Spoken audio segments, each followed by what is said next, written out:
അസ്സലാമു അലൈക്കും. Hello friends. ഇന്ന് ഒരു പച്ച പപ്പായ കിട്ടിയപ്പോൾ നമ്മൾ കരുതി ഒന്ന് പച്ചടി ആക്കാമെന്ന്. അങ്ങനെ ആദ്യം പപ്പായ കട്ട് ചെയ്തിട്ടു, പിന്നെ മിക്സിയിലേക്ക് തൈര് ചേർത്തു, അതിലേക്ക് പച്ചമുളക്, ഇഞ്ചി, 2 അല്ലി വെളുത്തുള്ളി, കറിവേപ്പില, പിന്നെ കുറച്ച് തേങ്ങ ചിരവിയിട്ടിട്ടുണ്ട്. അതും കൂടിയിട്ട് ഒന്ന് മിക്സ് ചെയ്ത്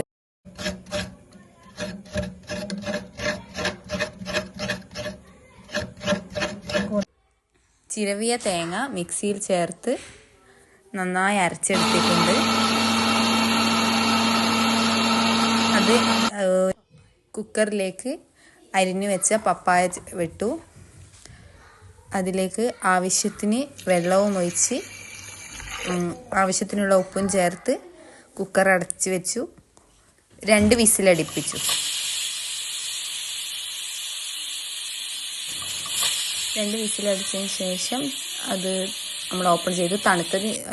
തണുത്തതിന് ശേഷമാണ് ഓപ്പൺ ചെയ്തത്. പിന്നെ അതിലേക്കുള്ള വെള്ളം കുറച്ച് മാറ്റി വെച്ചിട്ടുണ്ട്. പിന്നെ ഒരു ചട്ടിയിലേക്ക് ആ വെന്ത പപ്പായയും പിന്നെ നേരത്തെ അരച്ചു വെച്ച തൈരും തേങ്ങയും ഇതിലേക്ക് ചേർത്തു.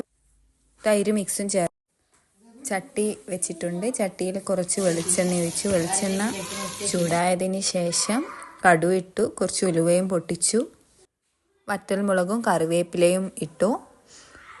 പിന്നീട് അതിലേക്ക് ചേർത്തത് നമ്മൾ നേരത്തെ മിക്സ് ചെയ്ത് വെച്ച പപ്പായയും തൈരും ആണ്. അതിലേക്ക് ഒഴിച്ചതിന് ശേഷം ഗ്യാസ് ഓഫ് ചെയ്യുക. പിന്നെ അതിൻ്റെ മുകളിൽ ഉലുവയും കടുകും പൊടിച്ചത് ചേർത്തിട്ടുണ്ട്, 2 തണ്ട് കറിവേപ്പിലയും. നിങ്ങൾക്ക് ഈ വീഡിയോ ഇഷ്ടപ്പെട്ടാൽ ലൈക്ക് ചെയ്യുക, ഷെയർ ചെയ്യുക, സബ്സ്ക്രൈബ്